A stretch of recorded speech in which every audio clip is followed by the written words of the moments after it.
ಕಾಂಗ್ರೆಸ್ನಲ್ಲಿ ಸಿಎಂ ಕುರ್ಚಿಗಾಗಿ ಕಿತ್ತಾಟ ವಿಚಾರಕ್ಕೆ ಸಂಬಂಧಪಟ್ಟಂತೆ ಮಾಜಿ ಸಿಎಂ ಬಿಎಸ್ ಯಡಿಯೂರಪ್ಪ ಅವರು ಪ್ರತಿಕ್ರಿಯೆ ಕೊಟ್ಟಿದ್ದಾರೆ. ರಾಜ್ಯದಲ್ಲಿ ತುಘಲಕ್ ದರ್ಬಾರ್ ನಡೀತಾ ಇದೆ. ರಾಜ್ಯದಲ್ಲಿ ತುಘಲಕ್ ದರ್ಬಾರ್ ನಡೀತಾ ಇದೆ.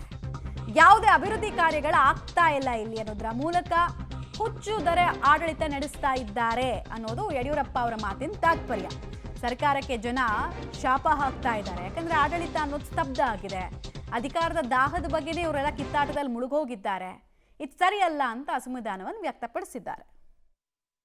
ನಾವು ಅವರ ಕಾಂಗ್ರೆಸ್ ಸಂಬಂಧಪಟ್ಟ ವಿಷಯ, ಯಾರೇನು ಒಟ್ಟಿಗೆ ಸೇರಿದ್ದಾರೆ, ಏನು ಮಾಡಿದ್ದಾರೆ, ಅವ್ರಿಗೆ ಅವ್ರ ಹೈಕಮಾಂಡ್ಗೆ ಬಿಟ್ಟಿದ್ದು.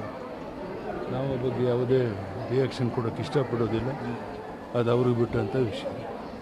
ಒಂದು ರೀತಿ ಸರ್ಕಾರ ಬದುಕಿದೆಯೋ ಸತ್ತಿದೆಯೋ ಅನ್ನೋ ಭಾವನೆ ಜನರಲ್ಲಿ ಮೂಡ್ತಾ ಇದೆ. ಆದರೆ ಇದು ಯಾವುದರ ಬಗ್ಗೆಯೂ ಸಹ ಈ ಸರ್ಕಾರ ಗಮನ ಕೊಡದೇನೆ ಒಂದು ರೀತಿ ತುಘಲಕ್ ದರ್ಬಾರ್ ನಡೆಸಿದೆ. ಜನ ಬರೋ ದಿವಸಗಳಲ್ಲಿ ತಕ್ಕಪಾಠ. ಮಾಜಿ ಸಿಎಂ ಬಿಎಸ್ ಯಡಿಯೂರಪ್ಪ ಅವರ ಪ್ರತಿಕ್ರಿಯೆ ಇದು. ಅಭಿವೃದ್ಧಿ ಕಾರ್ಯಗಳು ನಡೀದೇ ಇರೋದ್ರ ಬಗ್ಗೆ ಆಕ್ರೋಶವನ್ನು ವ್ಯಕ್ತಪಡಿಸಿದ್ದಾರೆ. ಬಟ್ ಬಿಜೆಪಿಯಲ್ಲಿ ಇಂತಹ ಆಂತರಿಕ ಕಚ್ಚಾಟಗಳನ್ನೆಲ್ಲ ಅವರು ನೋಡಿದ್ದಾರೆ. ಈಗ ಅಂದರೆ ವಿಪಕ್ಷದಲ್ಲಿ ಎಲ್ಲವೂ ಸರಿ ಇದೆ ಅನ್ನೋದನ್ನ ಹೇಳೋ ಪ್ರಯತ್ನ, ಮತ್ತು ಆಡಳಿತ ಪಕ್ಷದಲ್ಲಿ ಎಲ್ಲ ಸರಿ ಇಲ್ಲ ಅಂದಾಗ ಅಭಿವೃದ್ಧಿ ಬಗ್ಗೆ ಚಿಂತೆ ಬರುತ್ತೆ. ಅದೇ ಇವ್ರ ಪಕ್ಷದಲ್ಲಿ ಕಚ್ಚಾಟ ಆದಾಗ ಅಭಿವೃದ್ಧಿ ಬಗ್ಗೆ ಮಾತಾಡ್ಬೇಕಂತ ಅನ್ಸಲ್ಲ.